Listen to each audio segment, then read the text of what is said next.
As recent as 2 or 3 years ago, AI was a fairly new feature amongst normies and smaller creators like myself.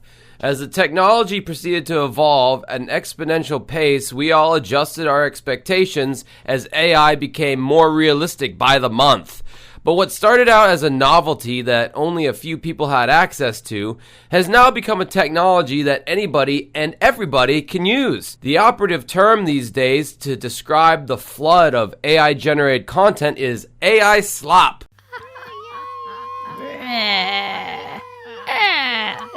It's called slop because so many would-be creators who have no talent are now able to simply input some specific command prompts to render truly disturbing videos that probably flood your feed.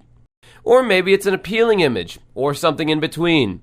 Either way, AI slop ain't going nowhere. Wannabes have always tried to find shortcuts to make compelling art without any of the 10,000 hours of experience it takes to do so honestly. I remember Lil Wayne's team implementing AI, creating this uncanny valley showcase of Wayne evolving through all the various eras of his career. I remember Peter Gabriel, a guy who I feel embraces new technology way too quickly, making a video in 2024 for his single Panopticon using all AI. But this was back when AI looked pretty fucking rough, which was only about a year or so ago. And now, of course, Corey Feldman enters the gauntlet because of course he would. AI generative media seems tailor-made for someone as low budget and subpar as Corey Feldman's production standards.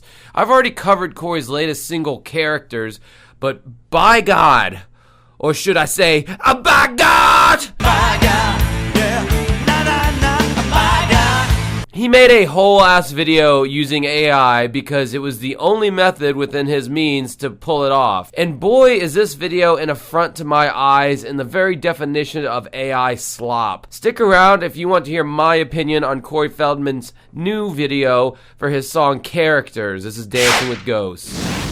So, much like the Lil Wayne video, this is a long masturbatory session of Corey leaning on his main successes of 4 decades ago to remind everyone of why he's relevant. And yes, I know, I've done nothing, Corey's done everything, in the same way that a music critic also has to have sold millions of albums before they are qualified to critique another artist's work. Oh wait, that's just the opinion of a couple of mentally challenged Redditors. That's right, never mind. Anyways, yeah, this video is just a plasticine uncanny valley of a kid who is supposed to represent Cory when he first started acting in commercials and small bit parts, which then transforms into his big hitters of the 1980s, and then leans into his lesser known parts such as that stupid vampire movie Corbin Nash. This is my favorite part. He also reminds us of his smaller roles such as Donnie from the Teenage Mutant Ninja Turtles, or possibly his smallest role, his music career. There's definitely some MJ homage going on here, which is funny because Corey swears Michael Jackson had no influence on his style, music, or cringy dancing.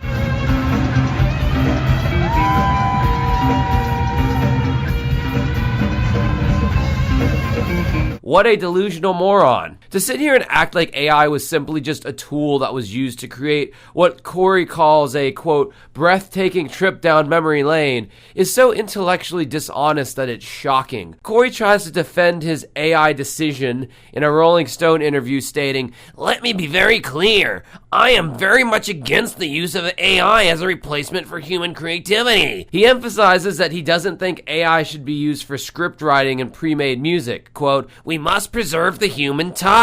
But then he goes on to say that AI is acceptable when it's used strictly as a tool for artistic effect or to bring a moment, or in this case a character, back to life. Well, I don't know about you guys, but to me, this looks like a long line of specific command prompts that were fed into some AI program, and then the program literally did all the rest of the work. Previously, this type of video could have only existed by highly trained CGI artists, and it would have looked a hell of a lot more convincing, and it would have been a hell of a lot more expensive to generate. But this is the world we live in now, where pretty much anyone can do this type of shit, and have. Don't even get me started on all the AI-generated album covers by big artists that have come out that they were hoping would just pass under the radar.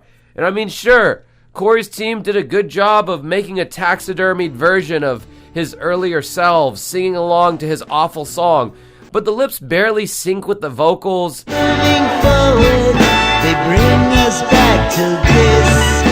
The transitions are awkward as fuck. There are certain times where Corey Feldman doesn't even look like a Corey Feldman. This is the problem with AI. I'm sure in a year from now, you'll be able to replace all human talent for artificial intelligence, but this video still straggles the line enough to where it just looks fucking corny and computer generated. But don't get me wrong, I'm sure they're already teaching courses at Ivy League universities on how to input just the right command prompt to yield exactly what you want to see. And by virtue of this yardstick alone, I do have to give the AI artists behind this video some props. And I definitely put quotes around the term artist because it's literally a game of knowing what to type and what words to use to generate the image you want to see. It's a little different than directing a video, lighting a scene, or writing a song. You're kind of a wannabe that is good at directing the AI, but you yourself are probably not able to create art out of nothing. It's unfortunately these very nerds that are probably going to end up being our overlords in the future. I mean, I'm not gonna lie,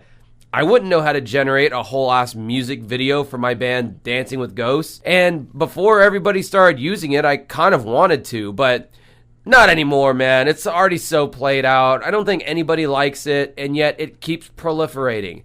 It's a fun gimmick, but I want to see some real shit, even if that means it was computer generated, because that was still deliberately done by the hands of a human.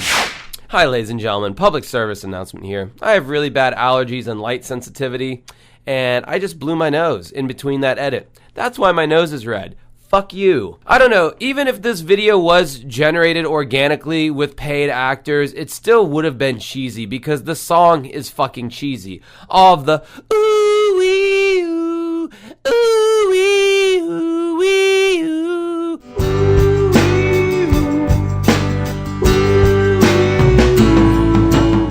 and other weird Beatles pastiches are like so tired and overdone. Like, what artist hasn't made a Beatles-inspired song in their career at some point? It's just not a new idea, and personally, I'm not a fan of these obvious choices. I'd also like to point out that the comments have been disabled, and the like to dislike ratio isn't looking too promising either. Anyway, that's all I really have to say about this latest monstrosity from the Fell Dog. Apparently, he has a whole-ass EP coming out covering various points in the Beatles' career through his little homages. Wow, yet another super novel idea from the Feldster. Nobody's ever thought to do a thing like that, except everybody. Anyway, until next time, have a good rest of your night.